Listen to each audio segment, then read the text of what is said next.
Charlene, the worst of those strongest winds, those severely high gusts of wind, have now passed. We saw those winds peak through the latter stages of the night and in the small hours across the islands, the Channel Islands, Jersey itself, Guernsey, but also along the Channel coastline of England. Those locations took a hit as we went into the first stages of this morning, as we've seen from the images a little earlier, near 100 miles an hour on the Channel Islands, near 80 miles an hour on the south coastline.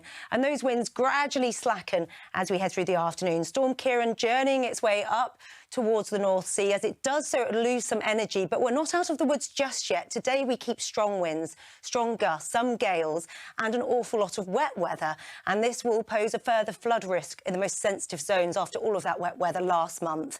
But into tomorrow, clearer, better conditions for many. All right, Lucy, thank you very much. A very good afternoon to you. Nowhere near as stormy for some of us as it was to start the new day, but we keep gusty winds in places, strong enough to give gales here and there, with yet more wet weather in the next few hours before clearer skies return tonight and into the new day. This is the earlier satellite and radar picture. It's a messy scenario with a good deal of cloud, solid substantial rain, a bit of a soaking, clearer, calmer and drier across northwestern Scotland and Northern Ireland. Otherwise, well, pouring rain showing little let up, gusty, blustery winds, particularly across the south and the southwest. Here, gales for a time in the most exposed spots. Challenging conditions if you're having to travel today. Lots of surface water and spray on the roads with that rain.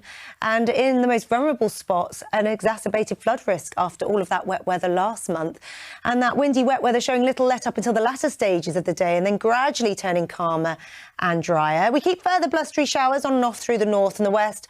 Otherwise, a drier, clearer start as we slide into a new day.